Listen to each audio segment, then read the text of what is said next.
G'day guys, welcome back to the channel. My name's Caitlin. I'm an American writer living in beautiful Sydney, Australia, and in honor of ANZAC Day, when I had posted my original reaction to the song and the Band Played Waltzing Matilda, so many people told me to go and listen to the original Eric Bogle version, not the John Williamson version that I had reacted to. So I kind of remember what the song's about. It's been a while since I've listened to it. I know the song is related to the ANZACs, and I figured, why not post it today of all days? Why not listen to the original from the original singer-songwriter and share it with you guys? So I have a feeling this one's gonna need a few tissues. Today was probably not the best day to film this because I'm wearing makeup, but oh well. Grab a Bicky, grab a cuppa, grab a few tissues, and let's get right into this video.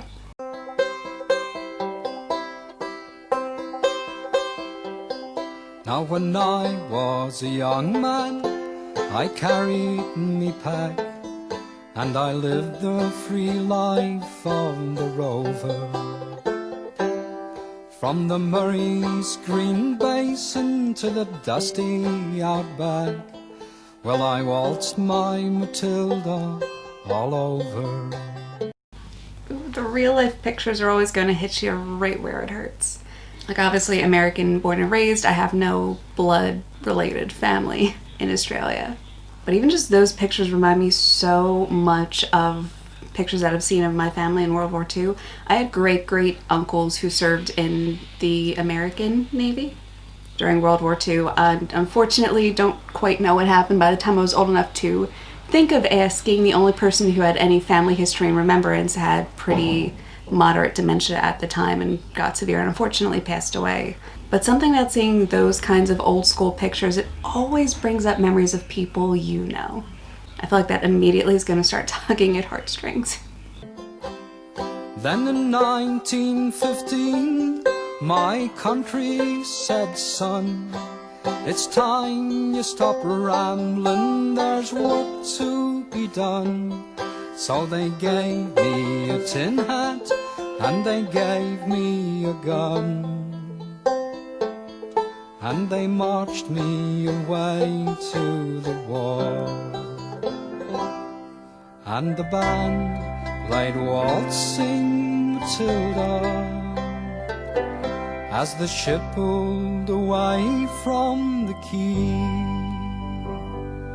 And amidst all the cheers, the flag waving and tears, we sailed off for Gallipoli. And it's such a different world that we live in now. Like, can you imagine what it would have been like at this time? No internet, no TV, all you have is the radio and a little bit of information that they want to give you about what's going on the war front. You're kind of walking into this completely blind. I know there was a massive chunk of the Australian population who went off to war and didn't come home, which for such a young country with such a small population was absolutely devastating. I've actually learned quite a bit, surprisingly, about Australian military history since moving here. And it's humbling to know that you're a part of something, even as an immigrant, that you're part of something that was built so roughly from the ground up with such a small group of people. That settlers came over here and they managed to build up this country to what it is today. Like, it's absolutely incredible, and it's humbling to know that you're, in a way, a part of this, that you're privileged enough to be here.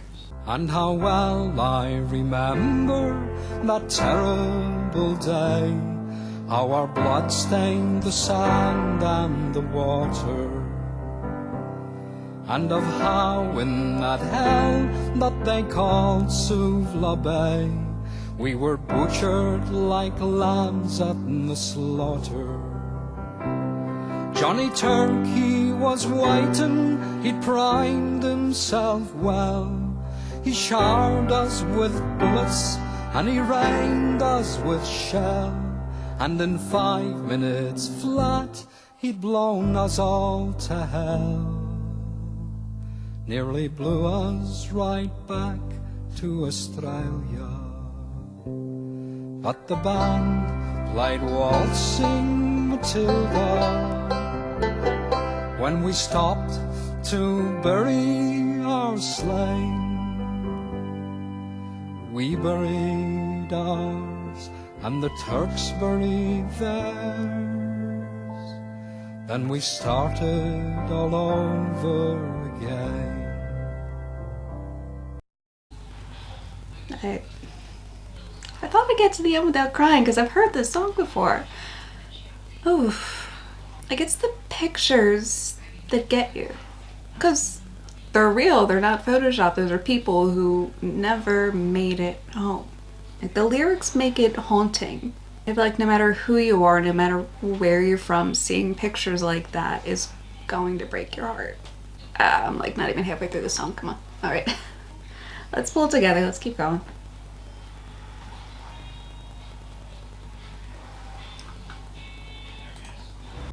And those that were left, well, we tried to survive in that mad world of blood, death and fire.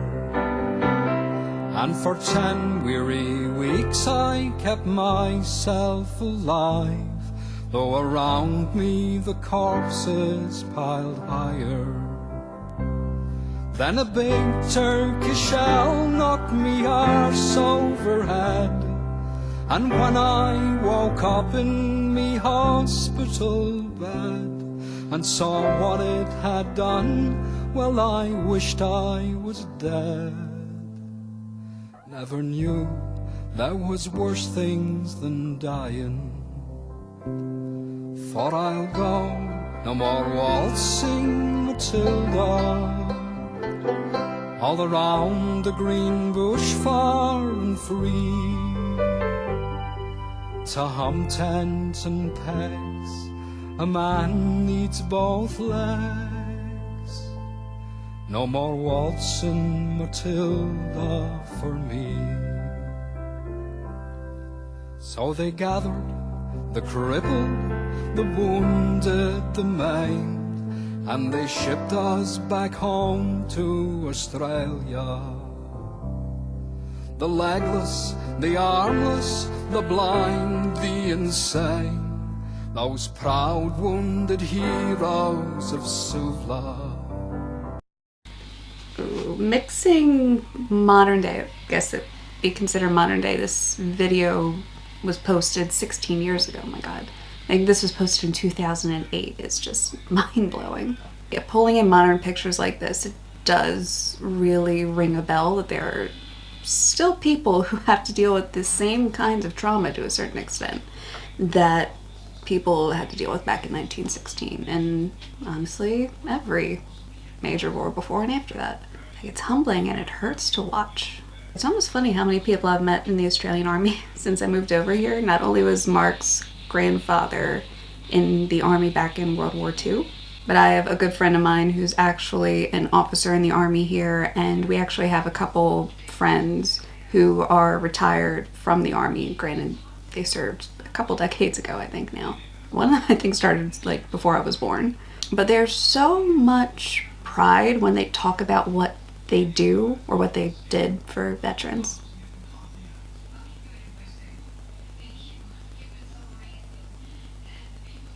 And seeing this, you can kind of understand where a little bit of that pride would come from.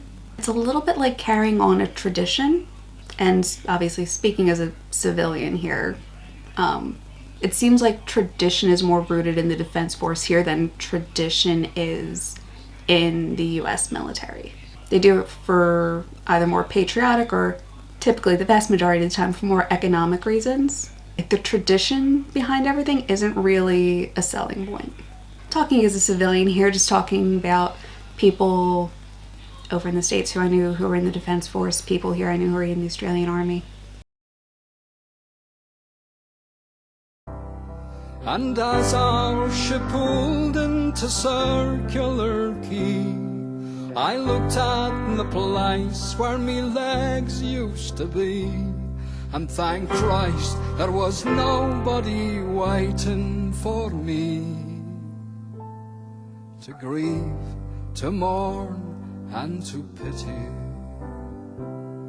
But the band played Waltzing Matilda, as they carried us down the gangway. But nobody cheered, they just stood and stared. Then they turned all their faces away. And so now, every April, I sit on me porch and I watch the parade pass before me. And I see my old comrades, how proudly they march, reviving old dreams of past glories. And the old men march slowly, all bones stiff and sore. They're tired old heroes from a forgotten war. And the young people ask, what are they marching for? And I ask myself the same question. But the band plays Waltzing Matilda, and the old men still answer the call. But as year follows year, more old men disappear. Someday no one will march there at all. Waltzing Matilda, waltzing Matilda, who'll come a-waltzing Matilda with me? And their ghosts may be heard as they march by that billabong. Who'll come a-waltzing Matilda with me? Yeah, that song is still just as powerful as the first time I've heard it. And it's interesting, I assume the person that made this video montage is Canadian. And this happened in 2008, or the video was made in 2008. It is such a powerful and moving tribute. And it's one of those songs where you're not going to listen to it every single day. It's probably not going to be on your Spotify playlist. And everybody knows how controversial Australia Day / Invasion Day is.